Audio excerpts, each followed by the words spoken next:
Buen domingo, ¿cómo están ustedes?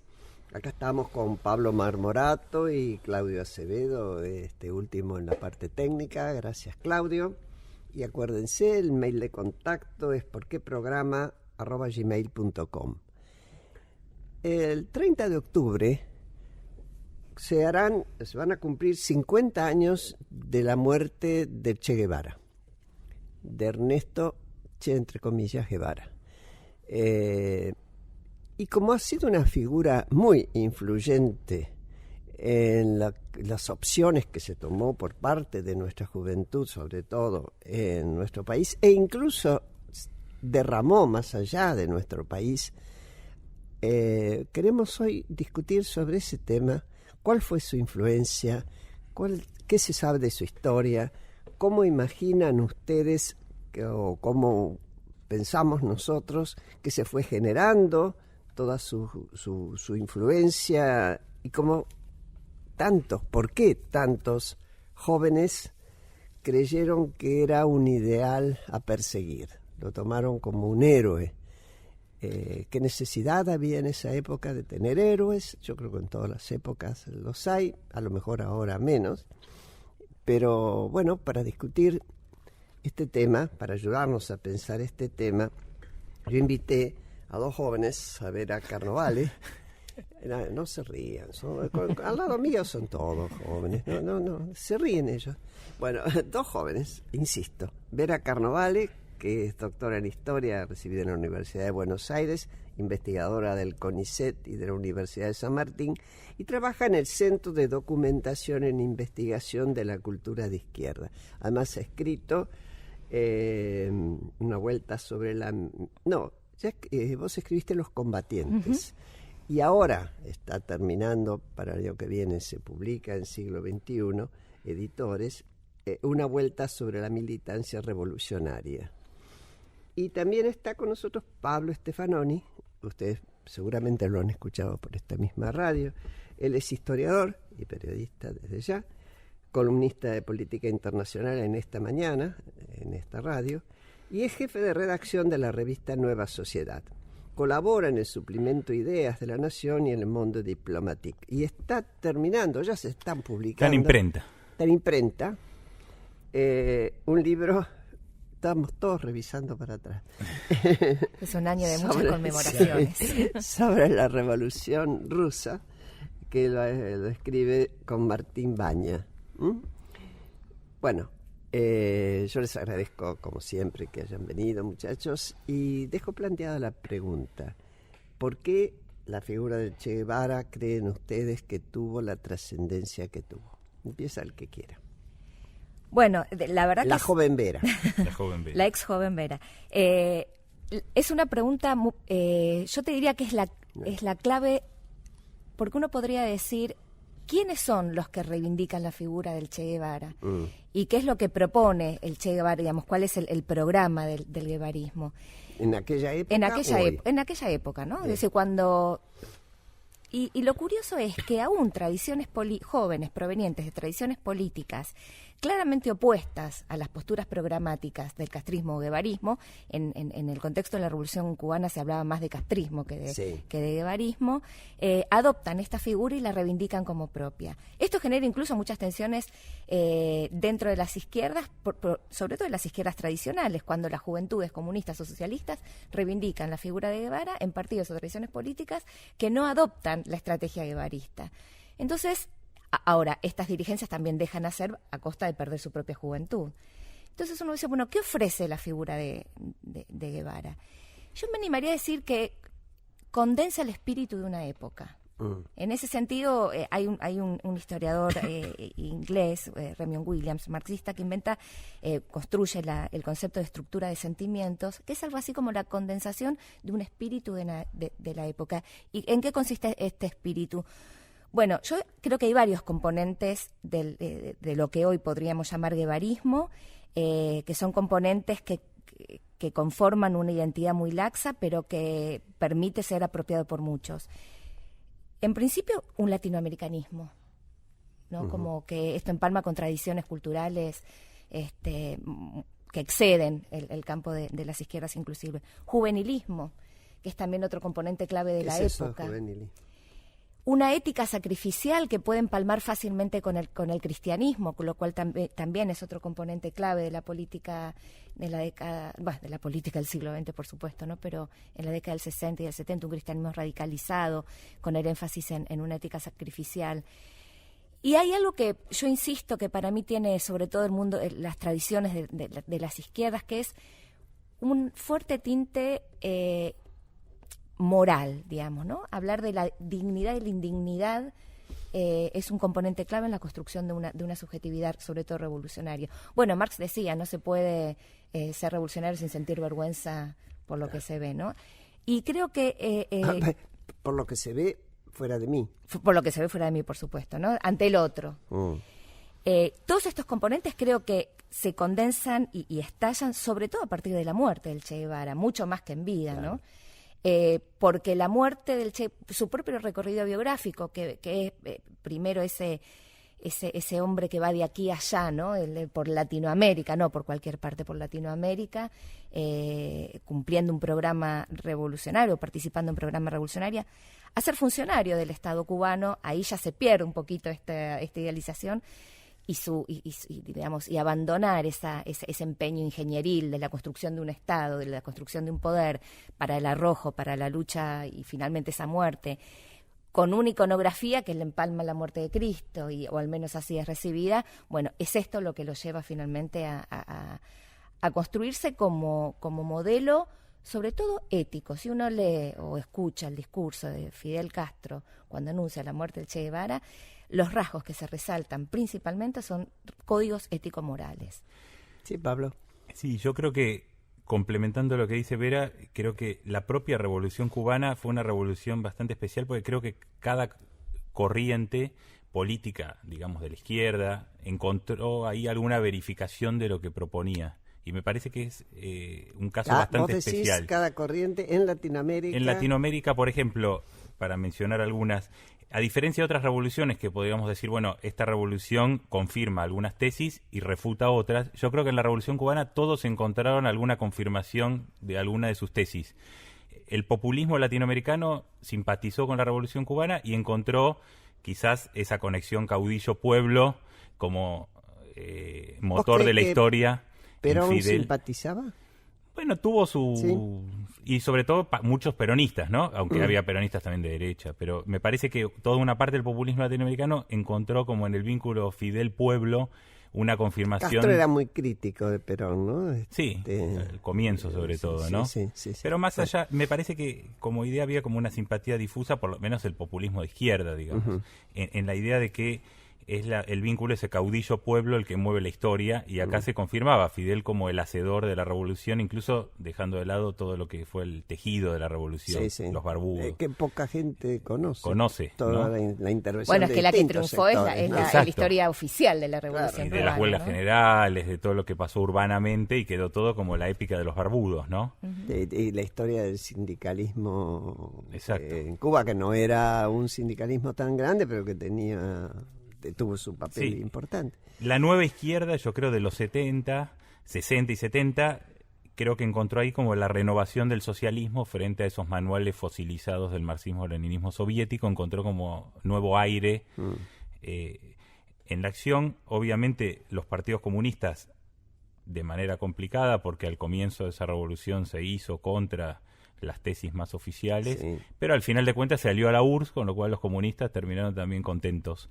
E incluso el trotskismo latinoamericano también... Más o menos, el de acá, el Partido Comunista más o menos. Fue más posterior, pero bueno, terminaron aliados a la URSS. Que eso es lo que importaba. Que era lo importante. E incluso el trotskismo tuvo sus simpatías con la Revolución Cubana, porque al final también encontraron cómo meter eso en su teoría de la revolución permanente, una revolución que empezaba siendo nacionalista, popular, y terminaba siendo socialista. Y el trotskismo encontró problemas ahí para diferenciarse, y también expresó algún tipo de simpatía. Con lo cual, creo que un poco la Revolución Cubana permitía a todos encontrar algo ahí, y la propia dinámica popular de esa revolución y lo que mostró como el titán frente al imperio, toda la mística, yo creo que de algún modo después se corporizó en el Che, porque, como decía Vera, una parte, Fidel se encargó de administrar la revolución y entró en la Realpolitik como todos los que Lógico. gobiernan. El Che se sale de eso y me parece que lo que ¿Vos concentra... pensás que se sale o más bien que Castro lo impulsa a Sí. que vaya nomás? Creo que un poco, no sé si lo impulsó, pero fue bastante funcional, creo, porque él ya su posición sobre la Unión Soviética lo volvió bastante insostenible para la estrategia de Fidel de acercamiento, ¿no? Y además cuando estás construyendo después de una revolución, lo de la revolución permanente, digamos que es costoso. Mientras que Fidel ya construía el nuevo orden. Claro. Y me parece se le desordenaba. desordenaba, yo creo, el Che. Adolfo como- Schily decía en el momento que el Che se salía de Cuba rumbo a África, decía, esta es la confirmación de que la tendencia guevarista ha perdido dentro de la Revolución Cubana. Claro. Eso lo dice Adolfo Schily en Guerras de Guerrilla, por la senda de la guerrilla, perdón. Y en esa medida que él se sale, yo creo que lo que concentra es, como decía, ver el espíritu de la época y además concentra, me parece, como la pureza de la revolución cubana, me parece. Todo lo que no está manchado por la política real que Cuba va a emprender. Entonces me parece que su crítica a la Unión Soviética, esta idea de la revolución permanente más sacrificial y sin calcular, pero a su vez muchas veces sin estrategia, ¿no? Y a su vez el voluntarismo Y a extremo... veces con mucha crueldad, porque yo Sí. leyendo el diario del Che, que no sé, tanto lo volví a echar un vistazo, ahí está amarillito en la biblioteca, me encuentro con el Che que habiendo pasado por una población donde además ni siquiera conocían todas las lenguas bolivianas, que son muchas, y donde el castellano hoy será más común, pero en ese momento era extraño a la gente que estaba en las montañas o que estaba en el campo. Se llevan una vaca, le compran, y después viene el ejército y masacra la aldea, y él dice, es el sacrificio por la revolución. Y vos decís, ¿y esa gente qué tenía que ver con la revolución? Ni siquiera sabía lo que estaba pasando, ¿no? Es un pragmatismo infernal, ¿no? Y voluntarismo, digo, ahí lo que funciona es la profunda certeza de que la acción armada puede crear conciencia. Por sí sola.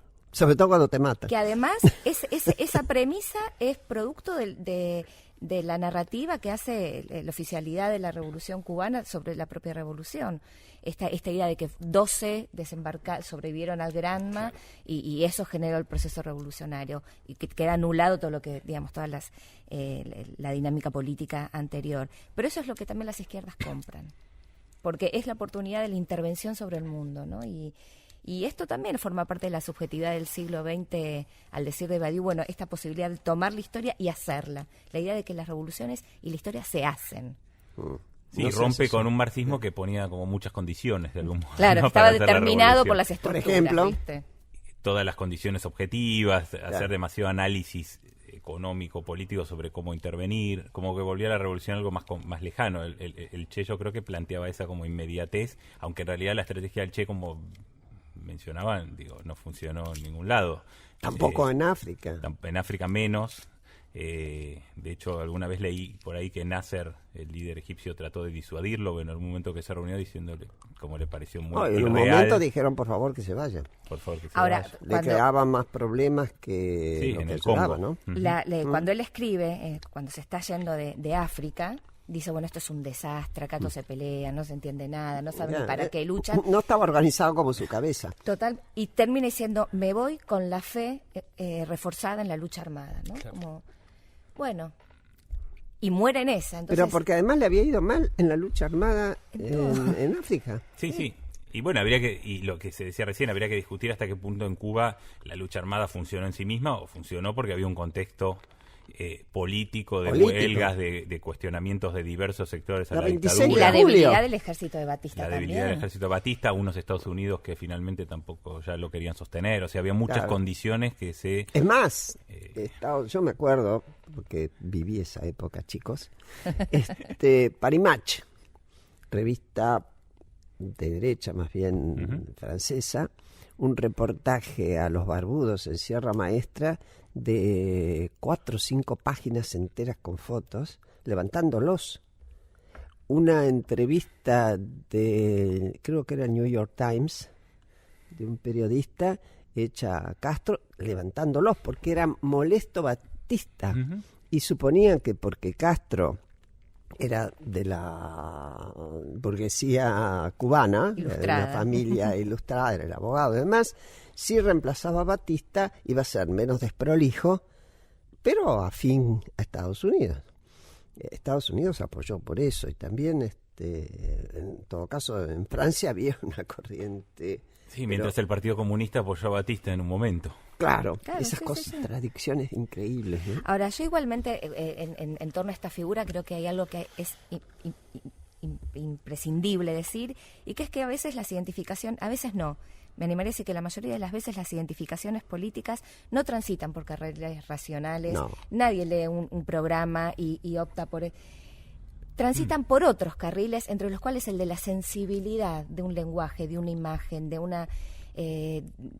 una ética, me parece que juega un rol fundamental. Y el ejemplo más exacerbado de esta identificación a partir de las sensibilidades me parece que es la figura de Guevara. Sí. ¿Y por qué? Perdón, Pablo, pero ¿por qué fue posible el surgimiento de una figura como el Che en aquel momento, en ese periodo de la época? Bueno, es hablar de la década del 60. Muchos se preguntan por qué también es la década en la cual empiezan a coagularse las violencias revolucionarias, ¿no? Claro. Hay muchas interpretaciones sobre eso. En principio, hay un proceso de modernización cultural que hace tambalear los valores tradicionales o que hasta el momento habían sido tradicionales en Occidente. Y esa modernización cultural, uno de sus estandartes fundamentales es la rebeldía. La rebeldía hasta, el mayo francés, digamos, ¿no? Claro. Esa explosión es una rebeldía que es casi como una pulsión emancipatoria, ¿no?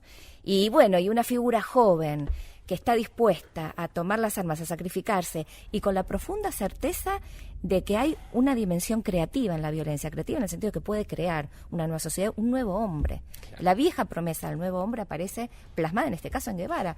Un modelo de hombre, dice Fidel Castro, claro. Sin una sola mancha de su conducta. Seremos como el Che, dicen los pioneros cubanos, ¿no? Sí, los niños. Claro, los niñitos. Todos. Y yo mis asmáticas, por eso. Sí. Y justamente cuando uno mira el mapa de la presencia revolucionaria donde se instala la figura del Che, principalmente ocurre donde hay alrededor de las universidades. Es decir, esto no aparece de un movimiento de abajo, digamos, sino que es intelectual, cambio intelectual. No hace mucho, el año pasado, una psicoanalista italiana, estaba en un curso donde yo estaba y demás, alguien le dijo que yo había hecho había dicho algo que no tenía nada que ver con esto, ¿no? Y alguien al lado suyo le dijo que yo tenía un hijo desaparecido. La mujer, ahí yo me di cuenta que había pasado algo, porque medio como que la cara se le puso más interesada por la situación que por lo que yo había dicho. Y cuando se terminó, se me acerca y me dice, yo no sabía qué cosa, ¿no? Esto dice, la verdad, dice que América Latina fue el continente nuevo, nuestro viejo continente. Y yo, sí, ustedes tiraron las ideas y acá pusimos la sangre, muchachos. Porque en el 68 ni una gota de sangre. Uh-huh. Claro. En el mayo francés nadie tomó una institución. No. Nadie, ¿no? Y acá, en cambio, lo que vos decías, la cuestión sacrificial. ¿Vos qué opinás de la cuestión sacrificial? Si es que tenés opinión, Pablo. Si no, habla de lo que quieras. No, pero estoy de acuerdo con eso y la cuestión, habría que hacer es interesante esa discusión sobre también los mártires de la izquierda como una figura también, uh-huh. Alguien alguna vez ironizaba sobre los marxistas buenos, digamos, en algún sentido, que quedaron como mártires, no como los gobernantes, digamos, ¿no? Claro. Sino, y el Che Guevara creo que cumple todas las características, incluso ver hablar de la ética y se podría agregar la estética también del Che. Digo, la estética del Che hablando en Punta del Este contra el imperialismo, de ese discurso, hoy todavía cada vez que hay, ahora Venezuela que quiere salir de la OEA, todo el mundo recuerda lo del Ministerio de Colonias, o sea, creo que hay toda una estética de esos barbudos, por lo cual Paris Match podía tener interés también en publicarlo, que no era solo político, sino toda una estética y una visión de América Latina también, ¿no? Los barbudos en las montañas de Cuba, y me parece que esa visión que mencionabas de América Latina está muy asociada a eso, y me parece que el Che concentra casi de manera pura todo eso, lo sacrificial, porque es verdad, nadie discute al Che Guevara por sus libros. No. Digo, cuando se discute a Trotsky, se lo puede uno puede simpatizar por su biografía, pero se discute lo que decía, su teoría de la revolución permanente, su discusión sobre la evolución de la Unión Soviética, del estalinismo. En el caso del Che, muy poca gente leyó al Che o usa al Che en un debate político para decir el Che dijo. Cuando se cita al Che son cosas, frases, Signas, claro. Decir el hombre nuevo, 2-3 Vietnam, ni un poquito así, confiar en el imperialismo, ni un poquito así, son frases, ¿no? No hay una... Y me parece que tiene que ver con que el Che tampoco adquirió prestigio como gobernante. Nadie lo recuerda por su gestión en el Banco Central. Tampoco por un gran intelectual. Ni por un intelectual, ni por un gran gestor del Banco Central, por ejemplo. Entonces me parece que ahí... Cuando le tocó serlo. Exacto. Ahí hay algo un poco lo que se decía así, que tiene que ver con otra cosa, que me parece que es esto de qué se lee y por qué se lee. Una vez Carlos Altamirano decía, yo leía Marx porque ya era marxista. No me hice marxista leyendo a Marx. Claro, uno busca ya era marxista lo que acompaña a su idea. Y busqué formarme en el marxismo. No es que me hice marxista porque leí El Capital. Lo leí después que era marxista. Y me parece que hay un poco de eso, pero en el caso del Che creo que la figura abarca todo y por eso se pudo comercializar tanto en términos de ícono, ¿no? Sí, hay todo tipo de cosas con la cara del Che y además en esto de la estética la propia foto icónica del Che es la que de algún modo congela todas las camisetas. Ahora, en esa foto, ¿no? El que está mirando el futuro, porque también esa figura lo que condensa también, o lo que incluye, o lo que promete, es el inicio de una nueva era. ¿No? Entonces, la violencia revolucionaria en el siglo XX fue particularmente milenarista, ¿no? En el sentido, es particularmente milenarista. Termina una era y comienza otra. Y esa es la promesa. Latinoamérica y Vietnam es el tercer mundo, el que ahora sí. Bueno, si uno lee la segunda declaración de La Habana, ese es el momento fundante de una nueva era, ¿no? Es que los 60 fue el mayo francés y fue la descolonización. Y me parece que la figura del Che también hay que insertarla en un mundo que era el mundo de Frantz Fanon, de Argelia, de la lucha del la idea del tercer mundo, como también el futuro, ¿no? Y una intelectualidad europea que está convencida que que es el tercer mundo por ser poblado por los oprimidos, por los condenados de la tierra, para jugar un juego de palabras de Fanon. Es allí donde se puede dar nuevas relaciones humanas, porque en Europa ya está agotado en su posibilidad, en sus potencialidades humanas, diría, no solo revolucionarias, humanas.